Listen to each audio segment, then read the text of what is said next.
Glória a Deus, igreja. Pode tomar o seu assento, por favor. Já abre a sua Bíblia aí em Apocalipse, no livro de Apocalipse, no capítulo 2. Vamos dar seguimento à nossa série de mensagens baseada no livro de Apocalipse. Nós estamos numa série chamada Revelações de Jesus. Nós entendemos que o livro de Apocalipse tem muito a nos ensinar nesse tempo que nós estamos vivendo de pandemia. Então, abra sua Bíblia aí no capítulo 2, a partir do verso 12.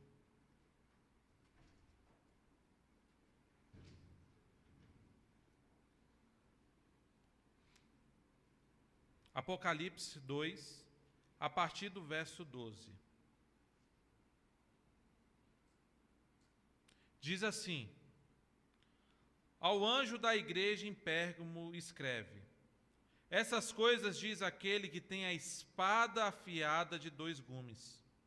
Conheço o lugar que habitas, onde está o trono de Satanás, e que conservas o meu nome e não negastes a minha fé, ainda nos dias de Antipas, minha testemunha, meu fiel, ao qual foi morto entre vós, onde Satanás habita. Tenho, todavia, contra ti algumas coisas, pois que tens aí os que suspeitam e sustentam a doutrina de Balaão, o qual ensinava a Balaque a armar ciladas diante dos filhos de Israel, para comerem coisas sacrificadas aos ídolos e praticarem a prostituição. Outros sim, também tens o que da mesma forma sustentam a doutrina dos nicolaítas. Portanto, arrepende-te, e se não, venho contra ti sem demora. E contra eles pelejarei com a espada da minha boca. Quem tem ouvidos, ouça o que o Espírito diz às igrejas. Ao vencedor dar-lhe-ei do maná escondido, bem como darei uma pedra branca, e sobre essa pedrinha é escrito um nome novo, o qual ninguém conhece, exceto aquele que o recebe. Feche seus olhos. Pai, essa é a tua igreja e essa é a tua palavra. Sabemos, ó Deus, que o teu Espírito conhece as nossas fragilidades, as nossas fraquezas. Por isso, ó Pai, venha sobre a tua igreja, sonda os corações que aqui estão. Vem sobre a mente de cada um dos seus filhos. Arranque, ó Deus, as escamas dos olhos para que eles possam ver o Senhor e entender a tua palavra. Não é a minha voz, não é a minha capacitação, mas é o poder do Senhor. Tua palavra diz que o Evangelho é poder de Deus para a salvação de todo aquele que nele crê. Então venha sobre a tua amada igreja, no nome santo de Jesus. Amém e amém. Nós temos essa mensagem como tema: uma igreja fraca na sua doutrina será uma igreja fraca na sua ética e moral. Uma igreja fraca na sua doutrina será uma igreja fraca em sua ética e moral. Nós entramos no livro de Apocalipse falando ali no capítulo 1. E no capítulo 1, o livro de Apocalipse já nos traz que esse livro ele é importantíssimo à fé cristã. Porque ele é a revelação de Jesus Cristo aos servos. O interessante é que esse livro ele contrasta aquele mito de livro selado, de livro aonde se tem um difícil entendimento. Ele começa com essa palavra, revelação. É o próprio Deus descortinando a história da igreja e do seu povo. O livro de Apocalipse tem esse sentido de trazer uma narrativa dos acontecimentos que devem acontecer. Não são os acontecimentos que provavelmente vão acontecer, mas há uma linguagem absoluta de que aquilo que está registrado nesse livro vai acontecer. Nós percebemos também no livro de Apocalipse um pedido para que se observe a doutrina bíblica, a revelação ali contida. Nós entendemos que a revelação especial é Jesus Cristo. Nos últimos dias, no Antigo Testamento, Deus ele foi revelado pelos profetas. Mas nos últimos dias, Deus se mostrou em Cristo Jesus. Ele é o próprio Deus.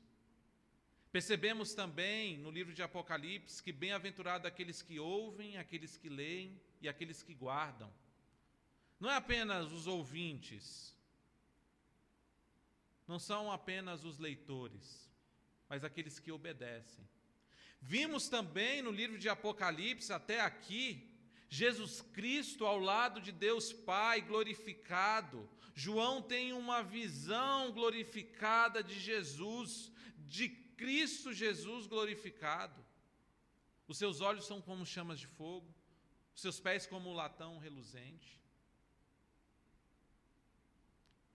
A sua face brilha mais que o sol. Até então, os apóstolos tinham apenas a visão de Jesus Cristo andando ali na Galileia, crucificado em uma cruz, ressuscitado com as suas palmas furadas, e agora João ele tem a visão de Jesus Cristo glorificado. Talvez o catolicismo romano, a imagem que é mais retratada de Jesus é ele crucificado. Mas a imagem final que Deus, por intermédio desse livro, traz para a sua igreja é do Cristo glorificado. Daquele que está vivo, daquele que tem todo o poder e o domínio da vida. O interessante disso tudo, que depois de falarmos dentro do capítulo 1, nós entramos nas cartas. Nós entendemos que todas as cartas têm basicamente a mesma estrutura: apresentação, uma apreciação, uma reprovação ou reprovações e promessas. As estruturas das cartas do livro de Apocalipse, a igreja de Éfeso, Esmirna, de Pérgamo, é basicamente essa. O interessante é que tem aqueles que olham para essas cartas, 7 igrejas, e entendem que essas são fases da história da igreja. Eles acreditam que dentro do cenário histórico, cada igreja dessa significa um período da história da igreja de Jesus. Logicamente que nós não entendemos assim, porque nós entendemos a abordagem de interpretação histórico-espiritual, que compreende que o livro de Apocalipse é um livro real e pertinente para a igreja primitiva. O livro de Apocalipse é um livro real e pertinente para os reformadores e é um livro real e pertinente para a igreja moderna. Logicamente que é um livro que aponta para o fim e para a consumação de todas as coisas. Nós já fizemos uma exposição do livro de Éfeso e destacamos ali que a igreja de Éfeso era uma igreja bíblica, era uma igreja de obras, era uma igreja que não se deixava levar por heresias, mas era uma igreja que perdeu o seu primeiro amor. Percebemos que a igreja de Éfeso, ela por conta das dificuldades do dia a dia, as lutas contra os falsos mestres, fez com que essa igreja ela perdesse. Por mais que fosse uma igreja bíblica, perdeu o primeiro amor. O amor puro e sincero por Cristo Jesus e pelos irmãos. Falamos também do contexto da igreja de Esmirna. É a única igreja que só tem aprovação. Essa igreja muito nos ensina. Porque a igreja de Esmirna, ela era uma igreja sofredora. A carta se inicia: você é pobre, mas tu és rico. Era uma igreja afligida, era uma igreja perseguida, era uma igreja que passava por tantas aflições, mas era uma igreja que era rica diante de Deus. Era uma igreja pobre diante dos homens. Era uma igreja que respirava morte. Nós vimos, em um determinado caso, 2.000 pessoas mortas. 2.000 crentes tiveram as suas vidas ceifadas por conta da perseguição. Mas era uma igreja aprovada diante de Deus. E agora nós iremos falar sobre a igreja de Pérgamo. Acompanhem comigo na sua Bíblia.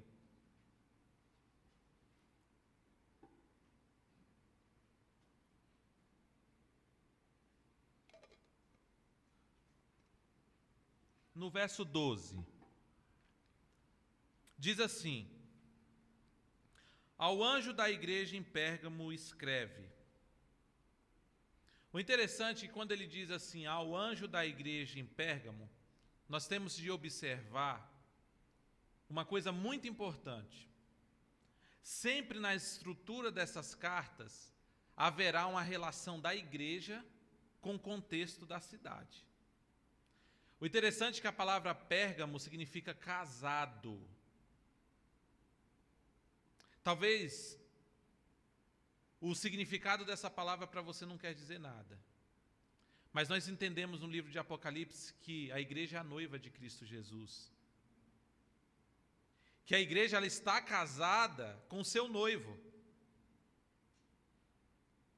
É muito pertinente esse nome, porque nós temos de ter essa ideia de que eu e você estamos casados com Cristo Jesus. Se de fato chamamos pelo nome de Cristo, se de fato servimos ao Senhor, nós estamos casados com Ele. Outro ponto essencial nessa cidade era que ela era uma cidade com um passado glorioso.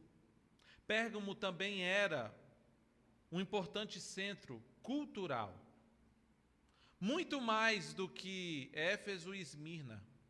Logicamente que Éfeso era uma cidade comercial, Esmirna tinha o seu brilho, mas Pérgamo era um importante centro cultural. Era famosa por sua biblioteca que possuía 200.000 pergaminhos.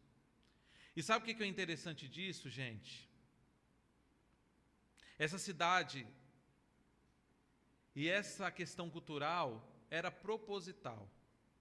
Existia um bibliotecário no Egito, e ele foi convidado para Pérgamo. O interessante disso tudo é que quando ele vai, o Egito tinha a biblioteca de Alexandria. Era a maior biblioteca do mundo.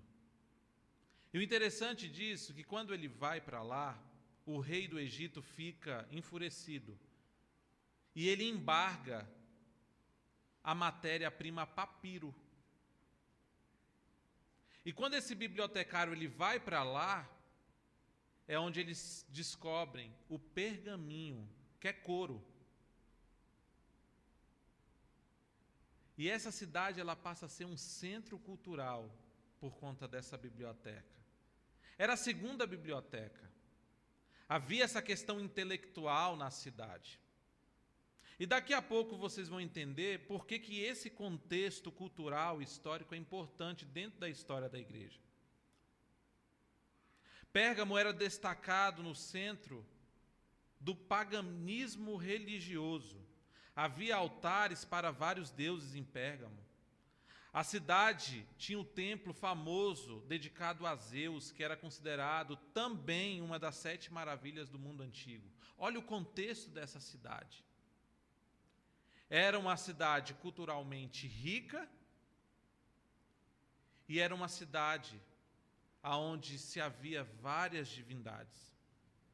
O interessante é que existia um culto a Esculápio, conhecido como Deus Salvador, o Deus Serpente das Curas. Olha só o que havia nessa cidade: um colégio de sacerdotes médicos. Naquela época, mantinham 200 santuários pelo mundo inteiro, que eram templos desse Deus da cura. Também existia lá o culto ao imperador, no ano 29 a.C.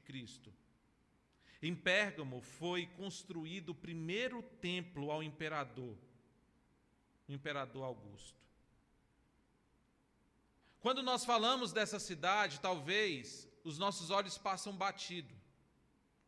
Mas por que Jesus, ele diz para essa igreja que sabia que ela estava estabelecida num lugar onde havia o trono de Satanás? É por esse contexto aqui. Havia um panteão de vários deuses, era um centro cultural, intelectual,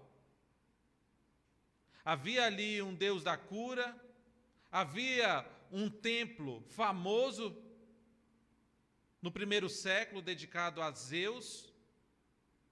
Era uma cidade entregue a Satanás de fato. Ainda no verso 1, nesse primeiro verso, no versículo 12, diz assim: essas coisas diz aquele que tem a espada afiada de 2 gumes. O interessante disso tudo é que em Hebreus, capítulo 4, verso 12, diz assim: porque a palavra de Deus é viva e eficaz, e mais cortante que qualquer espada de 2 gumes, e penetra até o ponto de dividir a alma e o espírito, juntas e medulas, e é apta para discernir os pensamentos e propósitos do coração. O interessante é que essa espada aqui, quando ele diz aquele que tem a espada afiada de 2 gumes, não é só no sentido da palavra de Deus, mas é aquele que pode proferir juízo. Cristo está se revelando aqui como o detentor da palavra e aquele que pode proferir juízo. Então nós já entendemos o contexto da cidade, nós já entendemos que Jesus ele está apto aqui como Deus, como Senhor, a exercer e a trazer juízo sobre a igreja. E agora nós percebemos outra realidade. Em 2 Tessalonicenses 2,8 diz assim: então será de fato revelado o iníquo, a quem o Senhor Jesus matará com o sopro da sua boca e destruirá pela manifestação da sua vinda. Meu amigo, meu irmão, minha irmã, eu não sei qual o seu entendimento de Cristo Jesus. Talvez você até aqui chegou com a imagem construída de Jesus bonzinho. Afinal de contas, nós temos a graça, a misericórdia, a bondade. De fato, nós temos. Cristo Jesus, ele é bondoso, ele é misericordioso. Mas Cristo Jesus, ele tem poder para proferir juízo sobre a minha e a sua vida. A palavra de Deus aqui deixa bem claro que ele irá destruir o anticristo com o sopro da sua boca. Esse contexto aqui da igreja de Pérgamo é tão sério, que revela na pessoa de Cristo Jesus o juiz, porque ele é juiz e ele ordena juízo. Acompanhe comigo na sua Bíblia, no verso 13. Conheço o lugar em que habitas, onde está o trono de Satanás, e que conservas o meu nome e não negastes a minha fé, ainda nos dias de Antipas, minha testemunha, meu fiel, ao qual foi morto entre vós, onde Satanás habita. O contexto religioso que envolvia a cidade de Pérgamo, nós falamos. Por que Jesus diz isso? Conheço o lugar que habitas. Nós sabemos que Satanás, ele não habita num lugar específico numa cidade. O interessante que aqui nessa carta traz que Satanás ali estava instituído o trono dele. O trono de Satanás não estava num edifício, por mais tivesse templos pagãos. O trono de Satanás não estava numa região. Alguns dos nossos dias, que são os defensores do movimento de batalha espiritual, eles acreditam assim, que você deve chegar numa cidade, numa determinada região, identificar onde é o trono de Satanás ali naquela cidade.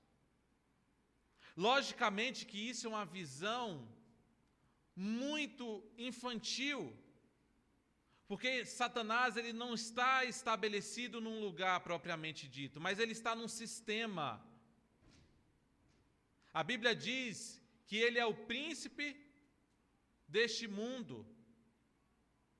Esse movimento, eles chegam numa cidade e falam assim, não, Satanás está naquela esquina, vamos colocar ali uma cruz, vamos ungir aquele lugar. É muita inocência, meu irmão. Satanás ele está estabelecido num sistema, e aqui nesse contexto da cidade de Pérgamo, ele estava estabelecido no sistema religioso, no sistema político, no sistema cultural, no entretenimento. Logicamente que nós não subscrevemos essa visão de batalha espiritual. Nós entendemos que o mundo jaz no maligno e que ele está com seu trono estabelecido no sistema. O trono de Satanás é marcado pela pressão e sedução. Onde Satanás reina, predomina a cegueira espiritual, floresce o misticismo, propaga-se o paganismo, a mentira religiosa, bem como a perseguição e a sedução ao povo de Deus. O trono de Satanás ele é marcado pela pressão e pela sedução. Sabe por que a pressão e a sedução? Nós lemos ali, no verso 13, escrito assim, ainda nos dias de Antipas, minha testemunha, meu fiel, ao qual foi morto entre vós. Sabe quem é esse Antipas? Ele era pastor da igreja de Pérgamo. Segundo o historiador Tertuliano, foi colocado dentro de um boi de bronze. E esse boi ele foi levado ao fogo até ficar vermelho. Esse homem ele foi colocado no ventre de um boi de bronze. E esse boi foi colocado ao fogo. E esse mártir ele foi sufocado e queimado. Ele resistiu à apostasia até a morte. O interessante é que aonde está estabelecido o trono de Satanás haverá perseguição, pressão e até mesmo morte. Quantos crentes no mundo não estão sendo mortos nesse exato momento? Ou quantos crentes não entregaram a sua vida para que eu e você estivesse aqui hoje? Por isso que a palavra de Deus ela deve ser levada a sério. Por isso que a palavra de Deus, o culto ao Senhor, não é uma coisa que deve ser banalizado. Muitas pessoas entregaram a vida. E, sobretudo, o nosso Senhor e Salvador Jesus. Eu te pergunto nessa manhã, em qual lugar você habita? Talvez você está no mesmo contexto que essa cidade. Você está estabelecido num lugar onde, de fato, ali há o trono de Satanás. Às vezes é no seu trabalho, até mesmo na sua família. Lembra daquilo que eu falei, aonde há mentira, aonde há imoralidade, ali há um trono para Satanás. Talvez você está estabelecido num local como esse. Cristo conhece o lugar da sua habitação. Ainda que você esteja num lugar, ainda que a sua cidade, ainda que esse contexto que estamos vivendo em Brasília, de pandemia, ainda que esse sistema, o sistema desse mundo esteja nas mãos do diabo, Cristo, ele sabe onde nós estamos. E Cristo, ele guarda a sua igreja. A Bíblia diz em Apocalipse 1 que Cristo está no meio dos candeeiros. Não somente isso, ele anda no meio da sua igreja. Ele conhece a sua igreja. Ele sonda o coração. Ele sonda a mente da sua igreja. Ele sonda neste momento o seu coração. Um dos atributos de Deus é a onisciência. Ele sabe de todas as coisas.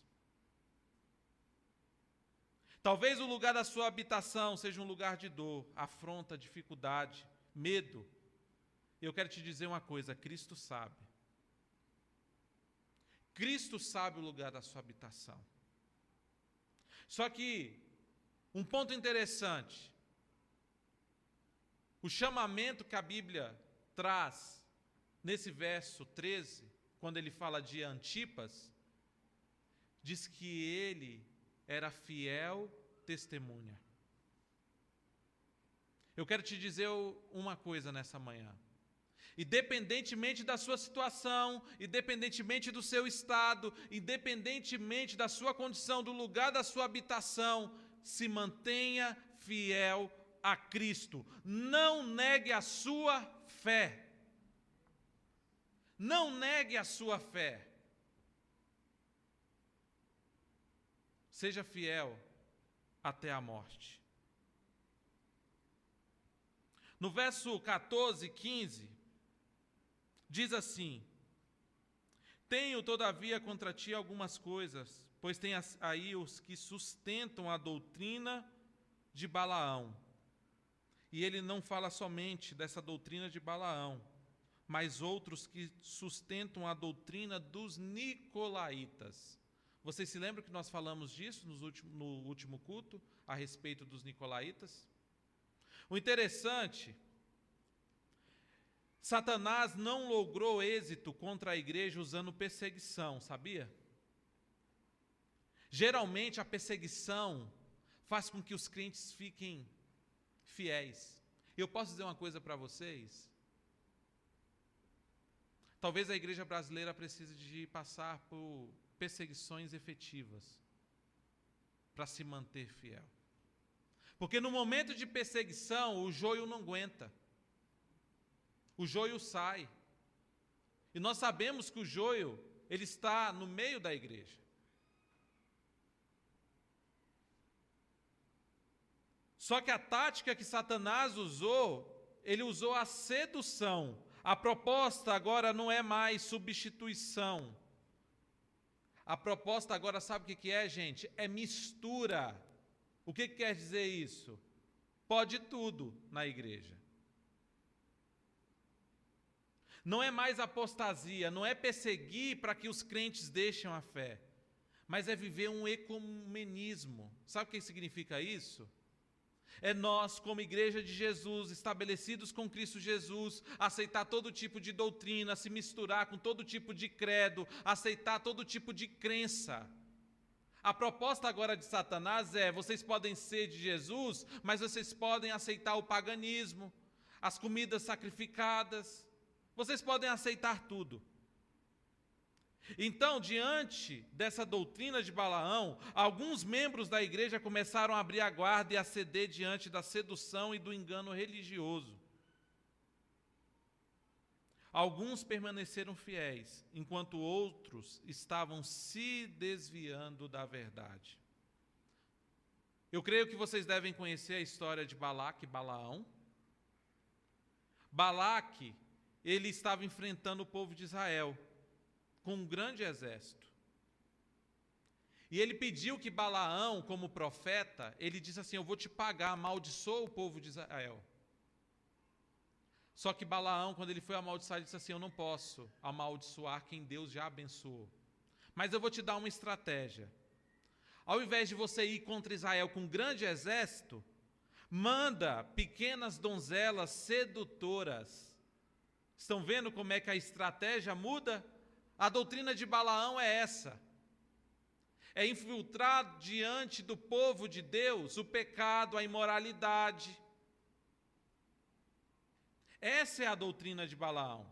Ele dizia, quando o povo de Israel começar a se envolver com essas mulheres, começar a se misturar com este povo pecaminoso, a ira de Deus virá sobre eles e eles serão destruídos.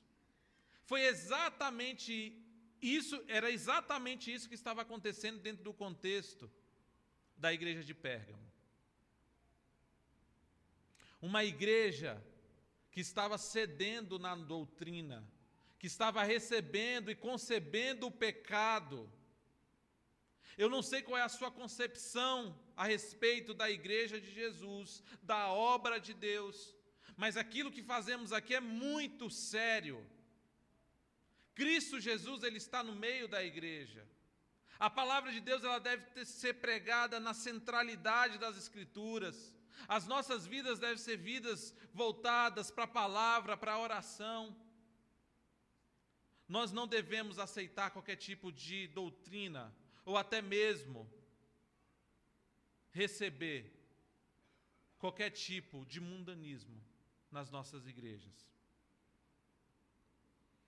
O grande problema da igreja de Pérgamo é que enquanto uns sustentavam a doutrina de Balaão, os demais membros da igreja se calavam num silêncio estranho. Sabe quando ele diz assim, aqueles que sustentam? A Bíblia diz que os tímidos, eles não herdarão o reino dos céus. Aí você pensa assim, poxa, eu sou tão tímido, eu não gosto de falar em público. Mas a timidez que a Bíblia retrata não é essa. É aquele sabendo que deve dar um parecer bíblico. É aquele que, vendo a questão do pecado, ele acaba se tornando conivente por não dar um testemunho da sua fé. Sabe quando você está no seu trabalho e perguntam assim, e a respeito do aborto?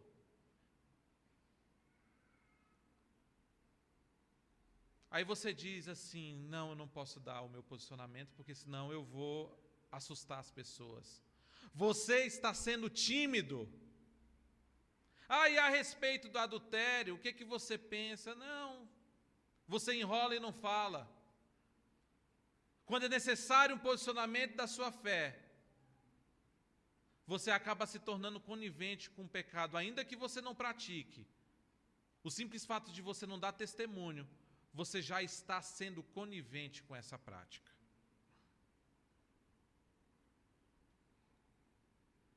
Eles estavam entendendo que a liberdade de Cristo era liberdade para o pecado. Eles estavam fazendo ali um simulacro da verdade, transformar a graça para a licença para o pecado. Os nicolaítas ensinavam que o crente não precisa ser diferente. Quanto mais ele pecar, maior a graça. Você pode tudo. O que vocês acham? Nós temos esse pensamento difundido nos nossos dias? É só uma musiquinha do mundo. A musiquinha está falando de divórcio, de traição, de imoralidade. É só uma série da Netflix. Mas tem pornografia. É só isso. Não tem nada a ver. Gente, se a Bíblia ela for um pouquinho mais profunda do que a gente pensa, quem se salvará?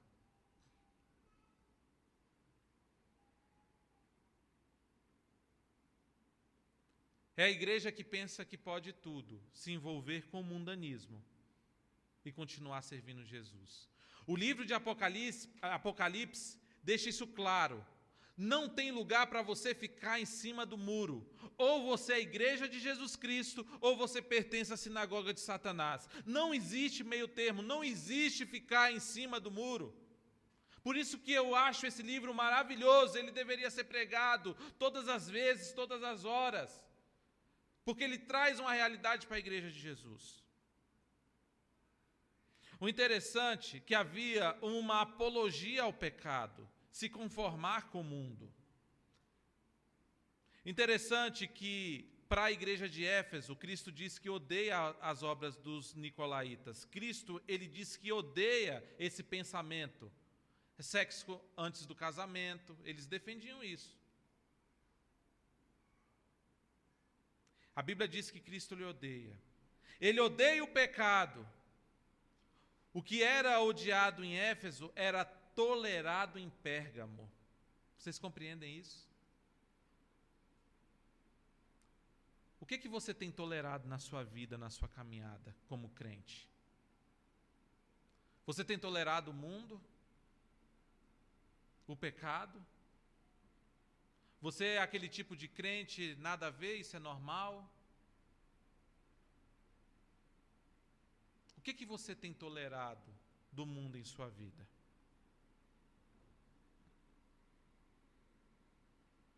A carta da igreja de Pérgamo é um brado de Jesus à igreja contemporânea.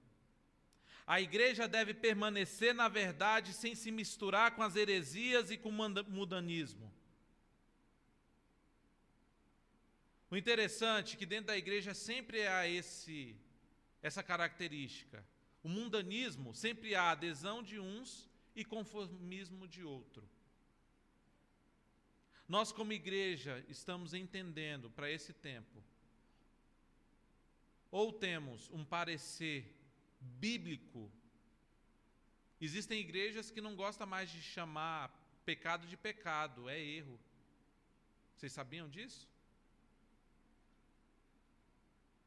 Uma igreja que se mistura com o mundo, uma igreja que a característica dela era a fraqueza doutrinária, logo veio a fraqueza moral. No verso 16, acompanhem comigo na sua Bíblia, diz assim: portanto, arrepende-te, se não venho a ti sem demora, e contra eles pelejarei com a espada da minha boca. Arrependa-te, pelejarei com a espada da minha boca. A gente já viu que quando Jesus diz para a igreja de Éfeso que ela deveria se arrepender e voltar ao primeiro amor, arrependimento é metanoia, é mudança de mente, é mudança de pensamento. É você mudar de um desvio doutrinário, é você mudar dentro de um desvio de conduta. Vocês percebem aqui que Jesus Cristo, ele começa o quê? Há um chamamento de arrependimento. Primeiro, Cristo nos convida à sua graça, antes de estabelecer o seu juízo. Sempre haverá um chamamento de graça, de misericórdia e de bondade. Você está aqui nessa manhã e você está ouvindo a palavra de Deus. É um chamamento para mim e para a sua vida de graça, misericórdia e bondade. Cristo, Ele nos deu a sua graça. Ele nos chama, Cristo te chama nessa manhã. Ele poderia simplesmente exercer o juízo dele, pronto e acabou. Mas o amor dele, a bondade dele para com a sua vida fez com que você estivesse aqui nesse exato momento, ouvindo a palavra dele e esse chamamento ao arrependimento. Talvez a sua postura até aqui foi uma postura negligente. Você se misturou com as coisas do mundo, você se entregou às coisas do mundo. Mas Ele está te chamando à graça, à bondade, à misericórdia. Ele está te dando tempo para você se arrepender. Mas amanhã pode ser tarde demais. Você já percebeu que por você mesmo você está destruído? Você é pecador por natureza, caído, você não quer Jesus, mas o Espírito Santo de Deus pode te condicionar a querer Ele. Ele te chama a essa graça, essa bondade, essa misericórdia, a despeito das suas fraquezas e fragilidades. Jesus, Ele te chama. Primeiro, Cristo nos convida à sua graça. Falta de arrependimento desemboca em juízo. Falta de arrependimento desemboca em juízo. A espada da sua boca é a sua arma que destrói seus inimigos. Essa é a única arma que Jesus usará na segunda vinda. Com ela, ele matará o anticristo e também destruirá os rebeldes e apóstatas. Ouça nessa manhã o convite de Cristo para a sua vida. Em João capítulo 12, versículo 47 e 48 diz assim: se alguém ouvir minhas palavras e não as guardar, Eu não julgo, porque eu não vim para julgar o mundo, e sim para salvá-lo. Isso é misericórdia. Quem rejeita e não recebe as minhas palavras, tem quem o julgue. A própria palavra que tenho proferido, essa julgará no último dia. Ele te chama com misericórdia. Só que se você cerrar o seu entendimento, se você simplesmente desprezar a palavra, desprezar Cristo Jesus, o juízo virá sobre a sua vida. No verso 17, diz assim: quem tem ouvidos, ouça o que o Espírito diz às igrejas. Ao vencedor dar-lhe-ei o maná escondido, comerão do maná escondido. Gente, o que quer dizer isso? No deserto, Deus mandou o maná. Quando o maná cessou, um vaso com maná foi guardado na arca e depois no templo. Isso está em Êxodo 16. Se você está acompanhando o nosso plano de leitura bíblico semanal e diário, vai chegar um momento que você vai chegar nesse texto aqui de Êxodo.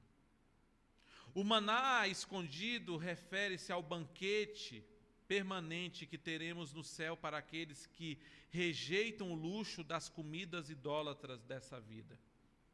Sabe a comida que você rejeita do mundo? Eu não estou falando no sentido literal, não. Eu estou falando a comida, é a sujeira que esse mundo, ele nos oferece. Esse tipo de comida que você rejeita, resultará na comida celestial, no maná escondido que Jesus Cristo preparou para os seus servos.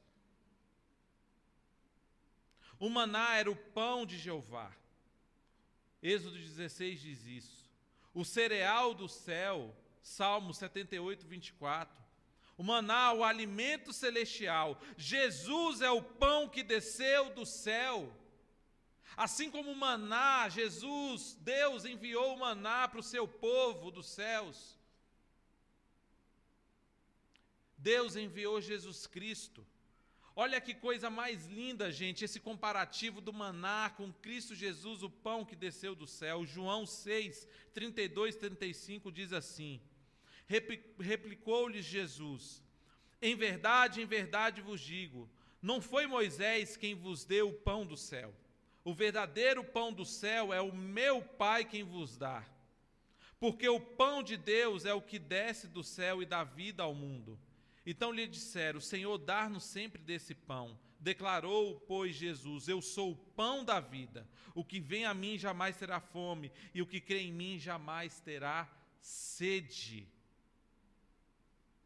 Não foi Moisés, não foi o maná naquele tempo de Moisés. Aquele maná era para alimentar o corpo, mas Jesus pode alimentar o seu espírito. E esse vazio que talvez você sempre sentiu, Ele pode preencher.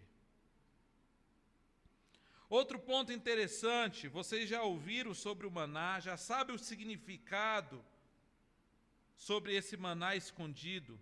Ele diz assim na parte B: bem como lhe darei uma pedrinha branca, e sobre essa pedrinha está escrito um nome novo. Olha só, receberam uma pedrinha branca e um novo nome. Isso é promessa de Jesus. Vocês perceberam que, diante das dificuldades da igreja, das perseguições, das aflições da igreja, Jesus Cristo sempre lhe lança uma promessa? Gente, isso aqui é um exercício simples para a fé de vocês. Quando vocês passarem por perseguições, quando vocês passarem por tentações, quando vocês passarem por dificuldades, lembre-se das promessas de Jesus. Decore, escreve. Às vezes você vai ter que recitar isso para você 10 vezes, 30 vezes, 50 vezes no mesmo dia. O interessante é que John Piper, ele estava passando por uma situação bem difícil na sua vida. Estava longe da família, estudando fora. E ele diz que ele pegou uma palavra que está ali em Isaías 41:10: não temas, eu sou contigo, não te assombres, eu sou teu Deus, eu te sustento com minha destra. Ele disse que teve dias de ele repetir isso várias vezes. Você passa por várias dificuldades no seu dia. Eu sei disso. Eu sei que a saúde psicológica das pessoas não está boa, mas lembre-se das promessas, ainda que você tenha que repetir para você 10 vezes no dia, 30 vezes no dia, fale isso no seu coração, na sua mente, lembre-se das promessas de Jesus. Jesus está nos ensinando isso aqui nas cartas. Diante da dificuldade, ele sempre lança uma promessa para que o povo não se esqueça. Talvez você está passando por tanta situação, você nem sequer se lembra da palavra de Deus.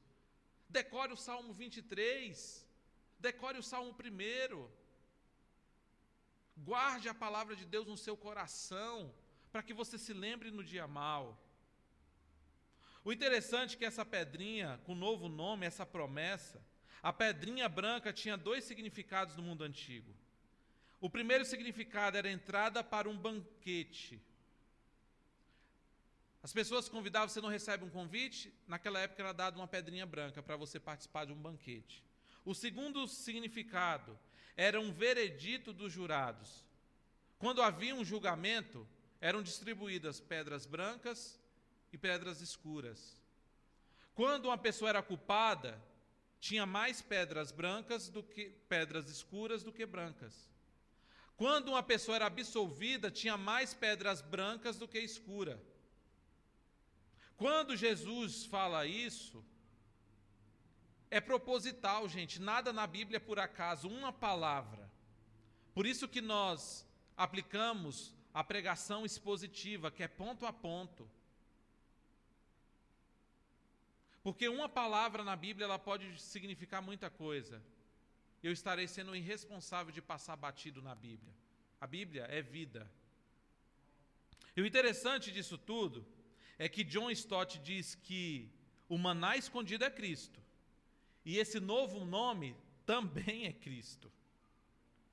O cristão, ele é declarado justo. Vocês estão entendendo a alusão das pedras brancas? Porque Jesus diz, olha, você irá receber uma pedra branca. Uma porque você será apto a entrar nas bodas do Cordeiro. Em alusão a esse convite que simbolizava essas pedras, você receberá uma pedra, e isso irá te possibilitar participar da salvação das bodas do Cordeiro. O cristão, ele é declarado justo, inocente, sem culpa diante do trono de Deus pelos méritos de Cristo, e ele tem admissão no céu. Ele está apto a adentrar as bodas do Cordeiro. Por isso que Jesus usa esse termo da pedrinha branca. Muitos entendem que esse nome será um novo nome, você vai ter um outro nome no céu.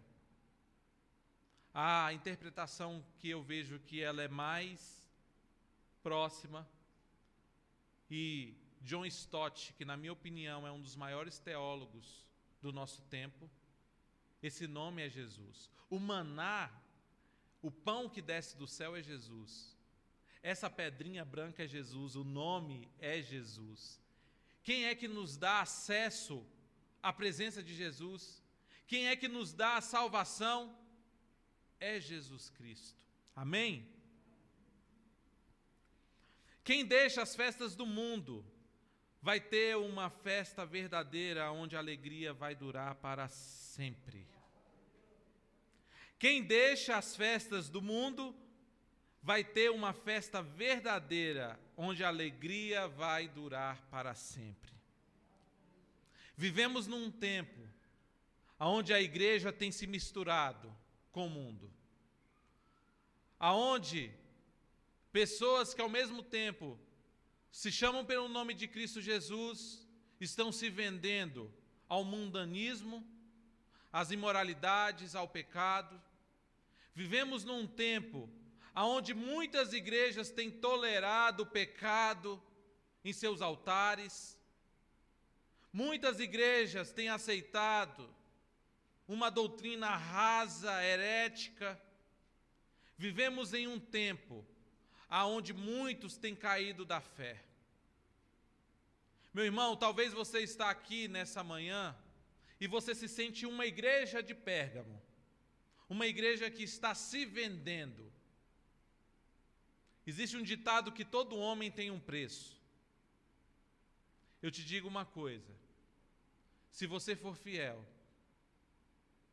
se você se entregar para Cristo, e isso não é mérito, não é força do seu braço, mas quando somos igreja de Jesus, Ele nos mantém nas suas mãos. Ele nos ajuda nos momentos da tentação. A oração do Pai Nosso: Pai, livra-me de cair em tentação. Olha a oração que Jesus traz. O próprio Cristo Jesus nos sustenta a viver uma vida santa, a viver uma vida como igreja, uma vida ascendente na fé. Talvez se até aqui você tenha regredido na sua fé, talvez se até aqui você tenha se deixado levar pelo mundanismo, por falsos ensinos, por essa visão de que tudo é permitido, afinal de contas eu posso pecar e fazer o que eu quiser, maior vai ser a graça de Deus. Se você tem se vendido a isso, a esse mundo, essa é uma oportunidade nessa manhã na sua vida de arrependimento. Essa é uma oportunidade de se voltar contra Deus, se voltar para Deus. E talvez não viver uma vida contra Deus. Porque aqueles que permanecem no pecado, aqueles que se entregam ao pecado, eles estão contra Deus. Eu queria que você fechasse os seus olhos nessa manhã e fizesse um exame da sua vida. Qual o mundanismo que você tem tolerado e concebido na sua vida? Que tipo de comportamento ou até mesmo ensino que você tem tolerado na sua caminhada de fé? Será que você pode diante do Senhor se arrepender? Será que diante do Senhor você pode se arrepender por todas as vezes que você emprestou os seus olhos para ver coisas que não agradam o Senhor? Todas as vezes que você entregou a sua boca para comer a comida do mundo, ou até mesmo quando lhe foi pedido um posicionamento a respeito da sua fé, você foi tímido e foi encontrado em cima do muro? Que igreja de Jesus você é? Aquela que está em cima do muro? Ou é a igreja de Jesus fiel, que espera o seu Senhor? Pai, eis a tua igreja, eis o teu povo. Eu te adoro, ó Pai, nessa manhã.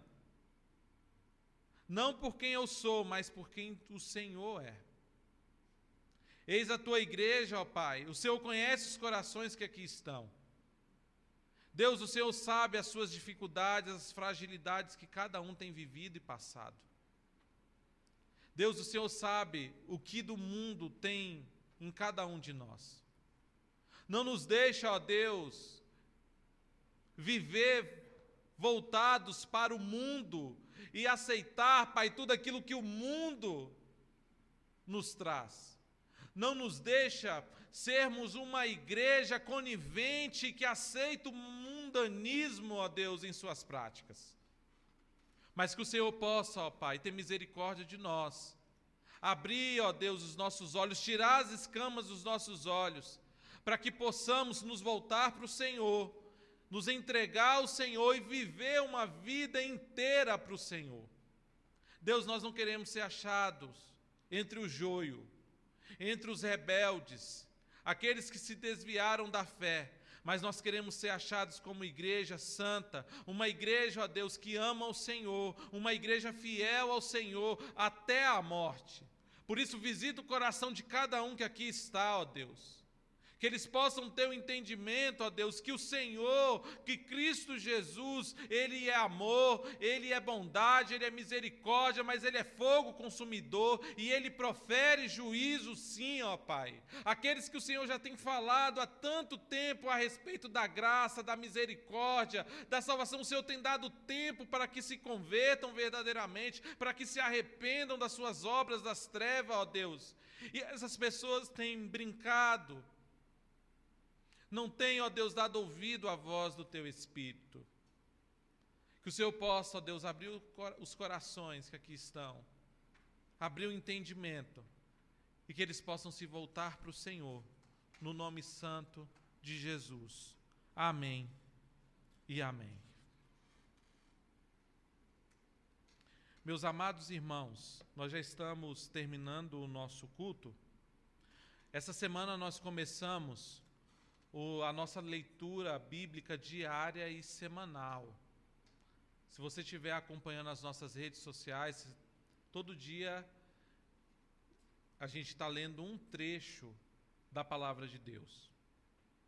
Existe aqui um planner de leitura, você pode estar adquirindo esse planner, né? Os valores levantados serão revestidos ali na obra, né? Na reforma da igreja. Esse planner custa R$30.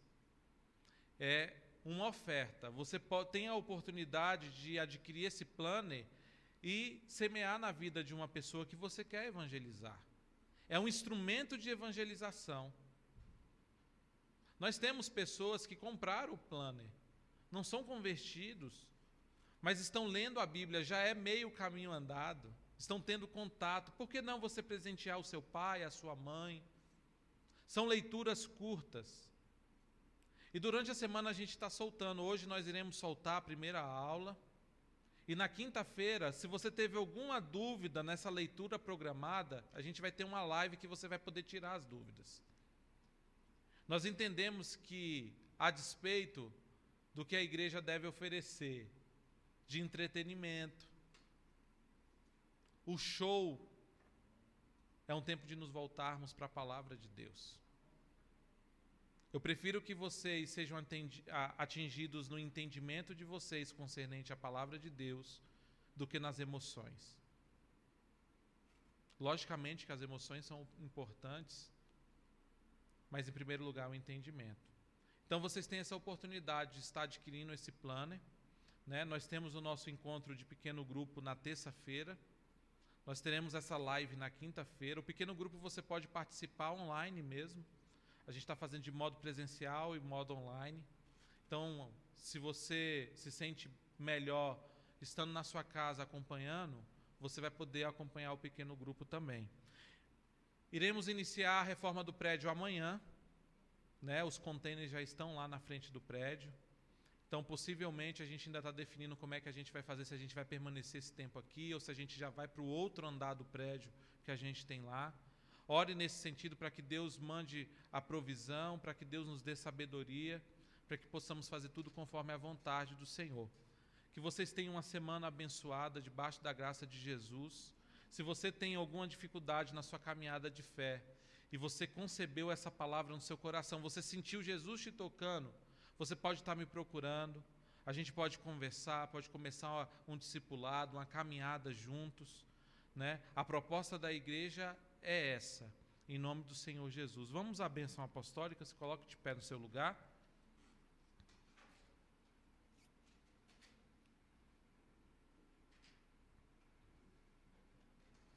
Que a graça de Jesus, o amor de Deus, o nosso Pai, as consolações do Espírito Santo, seja na vida de cada um, em nome de Jesus. Amém e amém.